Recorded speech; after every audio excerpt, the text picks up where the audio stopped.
atëherë Artemisa, le ta nisim nga momenti I parë kur bebia lind dhe është besoj faza e parë, gjithashtu e vështirë, ai momenti I parë I vendosjes së bebes në gjë dhe le të themi ky lloj kontakti I cili provokon nga ana tjetër edhe ardhjen e qumshit apo jo? Pikërisht. Çfarë duhet kemi parasysh këtu? Nënat e reja çfarë duhet kemi parasysh? Atëherë, së pari është shumë e rëndësishme që bebi të vendoset në gjë menjëherë sapo vjen në jetë. Supozohet që flasim për raste që bebat nuk kanë problematika të caktuara dhe ndarja e nënës dhe bebit nuk është e nevojshme. Më pas nëna duhet të ketë kujdes edhe për mënyrën se si e pozicionon bebin. Madje unë do doja ta demonstroja nëse do të ishte e mundur. Në patjetër.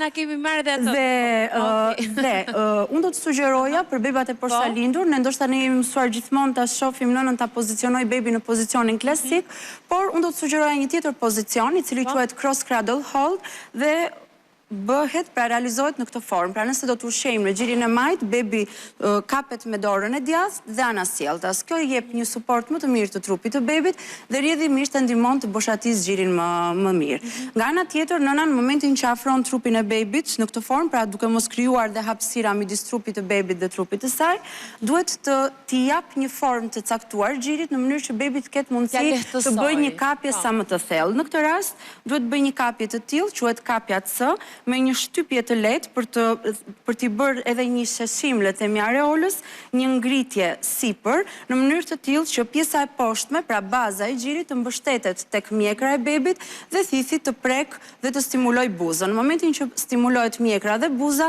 bebi hap gojën dhe normalisht nëna mund të afrojë për të realizuar atë kafshimin e madh. Sa është realizimi siç duhet I këtij procesi dhe sa lidhje ka të drejtë për drejtë kjo me ardhjen e qumshit sa më shpejt në është shumë e rëndësishëm sepse një bebë që nuk bën një kapje të thellë nuk do ta stimulojë gjirin si duhet. Pra nuk do ta boshatis gjirin sepse nuk do arrijë të krijojë vakumin maksimal brenda gojës, do ta acarohet dhe do të shkputet sepse as vetë bebi brenda gojës nuk ka stimulim të mirë për të vazhduar ushqyerjen dhe rrjedhimisht këtu gjiri arrin të boshatiset minimalisht. Një boshatisje minimale do të bëjë edhe një reduktim të prodhimit të qumshtit.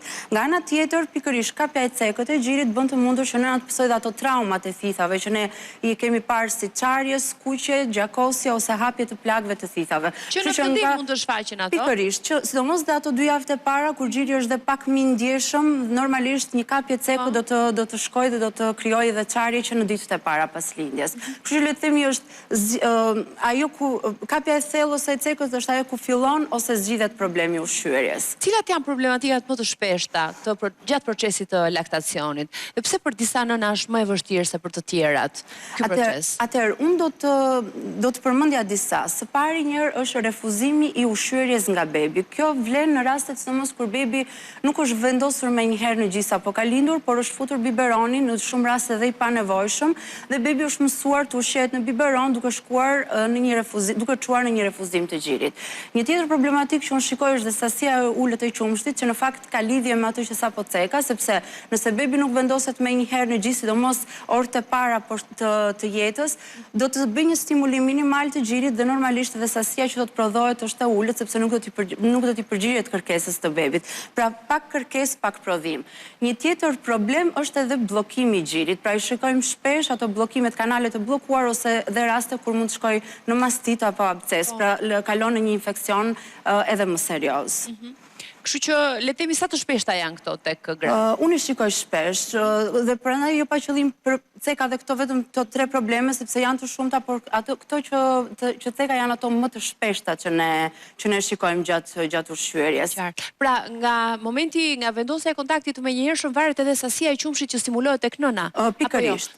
Kjo vlen për të gjithë periudhën e laktacionit, për të gjithë ato muaj, si thua përcaktohet që në fillim kjo sasi qumshti? Pikërisht, sepse apo mund të ndryshojë me kalimin e kohës? Atëherë, 3 ditët e para pas lindjes është shumë e rëndësishme që gjiri të stimulohet, sepse alveolat, të cilat janë qelizat ku prodhohet qumshti, janë si motor të vegjël, le t'i quajmë kështu, të cilët duhet të aktivizohen nga thithja e bebit. Pra, kemi një ndikim hormonal, nuk diskutohet, prolaktina është shumë e lartë pas lindjes, por na duhet dhe thithja e bebit për t'i ndezur, në thonjza këta motor, në mënyrë që gjiri të shkojë dhe të funksionojë në kapacitetin e vet maksimal prodhues. Nëse ky stimulim është minimal dhe shkon më pak se 8 herë në ditë gjatë 24 orëve, atëherë dhe prodhimi I qumshtit në plan afatgjatë do të jetë më I ulët. Sigurisht që ka vend për të përmirësuar dhe sa më shpejt të ndërhyhet aq më mirë, por një stimulim i mirë në ato 3 ditë të para sigurisht që do të jap edhe efekte dhe rezultat më të mirë në procesin e gjithëdhënies dhe në muajt në vazhdim. Përveç momentit të parë, kur fëmia le të themi vendoset në kontakt me nënën e vet dhe fillon të fëmia një herë lind me këtë instinkt të vetin apo jo? Lind me këtë lloj instikti. Ka nevojë t'ia mësosh fëmijës se si të marrë qumshin e nënës apo jo? Atëherë, bebi ushqehet nëpërmjet reflekseve dhe thithja është një prej reflekseve që zhvillohet që në shtatzani dhe bebi më pas e përdor dhe për të ushqyer. Por ka diçka që 30 ditë e para të jetës bebi mëson të thith, pra e ka këtë refleks të lindur, por tani duhet ta perfeksionoj. Dhe normalisht kemi bebat të cilët kanë një thithje shumë të mirë, por kanë vështirësi të pozicionojnë në gjik. Kështu që normalisht bebi ushqehet nëpërmjet reflekseve, por në disa raste nëna dhe duhet ta ndihmojë që bebi të vazhdojë ta boshatisë gjirin. Një prej atyre ndihmave që nëna i jep është ta pozicionojë, sepse kemi beba të cilët mjafton t'i afrosh tek gjiri dhe bëjnë një hapje maksimale të gojës, bëjnë një kapje të thellë dhe arrin ta shkarkojnë gjirin. Por ka dhe beba të cilët arrin të bëjnë një kapje të mirë të gjirit, por nuk arrin të tërheqin për gjumen, ose thithin 2-3 herë dhe nuk janë të aktivizuar mjaftueshëm. Atëherë në këtë rast patjetër që nëna mund ta ndihmojë, madje nuk e di nëse mund ta demonstrojë dhe mënyrën se si mund ta ndihmojë. Ndërkohë që e demonstron një pyetje kam, pra të pasurit qumësht nga nëna ose jo, varet nga mënyra se si ajo ndërton raportin me beben e vet që në fillim, pra mund të themi që çdo nën ka gjithmonë qumësht. Vetëm në varësi të mënyrës se si ndodh ky proces, pastaj stimulohet apo jo është çështje tjetër. Ka dhe nëna të cilat kanë problematika të caktuara, për shembull një prej rasteve është dhe hipoplazia, pra pamjaftueshmëria e indeve të gjirit, pra nëna ka një problem anatomik të cilën sado që të vendoset bebi në gjip, përsëri ajo nuk do të arrijë të prodhojë qumësht mjaftueshëm dhe këtu kemi disa shkallë dhe rastet e hipoplazive më serioze sigurisht që nëna nuk mund ta plotsoj bebi në të gjithë kërkesën e vet me qumësht, janë dhe rastet problemeve hormonale, por që i shikojmë pak më rrallë. Le të themi që kaq në masë sa që shikojmë sasinë e qumshtit të ulët, më tepër lidhja është me mungesën e kontaktit me bebin. Vazhdojmë me demonstrimin, po? Atëherë, në momentin që bebi është në gji, nëna mund të bëjë një stimulim të mjekrës, pra ne kemi një pikë këtu, nëse nëna bën një masazh me gisht, bebi do të aktivizojë thithjen. Pra kjo vlen në rastet kur bebi e ka kapur gjirin, por nuk po thith. Atëherë, për të aktivizuar, në këtë pikë aktivizohet gëlltitja dhe rrjedhimisht thithja. Në momentin që bebi fillon të thith, tani ne duhet ta ndihmojmë të mbajë atë ritëm.